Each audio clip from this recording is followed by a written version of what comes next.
Today on Asia Focus, the U.S., South Korea, and Japan have held talks in Seoul over the DPRK. Special representatives discuss nuclear tensions amid signs the isolated country is preparing to conduct a nuclear test for the first time in years. In a joint press conference, the U.S. envoy said that Pyongyang's activities would have consequences. Take a listen. We are preparing for all contingencies in close coordination with our Japanese and ROC allies.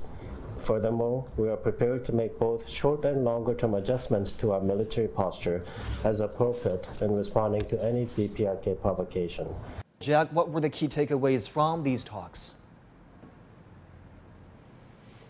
Well, there was some reach out during the press conference from which that statement was made. There was, again, offers of COVID-19 assistance to Pyongyang, assistance that has so far, not been received. We know that the DPRK is receiving assistance from China, but hasn't shown any interest yet in taking any from the US, South Korea, or Japan, and is unlikely to do so in the future. Probably also unlikely to do much with the other statement, which was a call again for dialogue. But given the determination with which Pyongyang has been pressing ahead with its weapons tests this year, 17 major tests so far, a record number, that's also unlikely to be received in Pyongyang.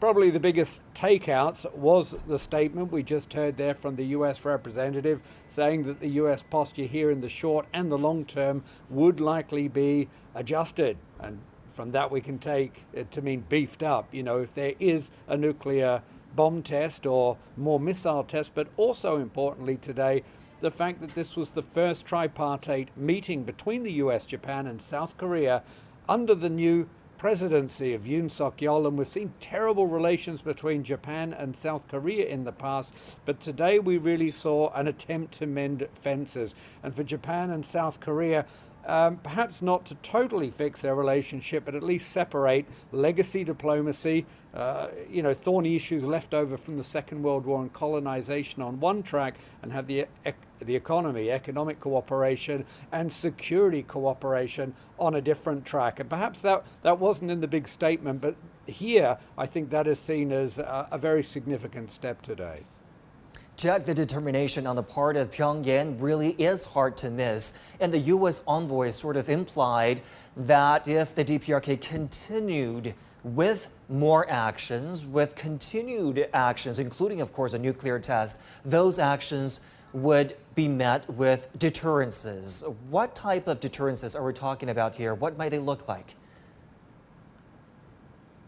It's a very ambiguous statement, so we couldn't say for certain. The US, of course, has a huge presence here in South Korea. In fact, the largest military base outside of the United States at Camp Humphreys, and about 28,500 troops here.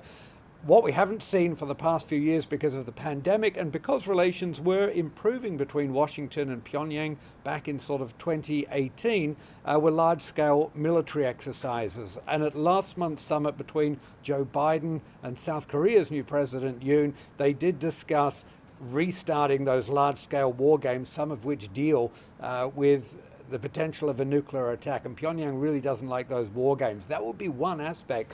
Probably another aspect would be the return of some big assets. Not necessarily to be deployed here, but a few years ago we regularly saw aircraft carrier strike groups coasting around off the coastal waters of Korea, B-52 nuclear bombers flying up the coast of the DPRK, not flying over the land, but nonetheless buzzing past, and more surveillance, spy flights, this sort of thing.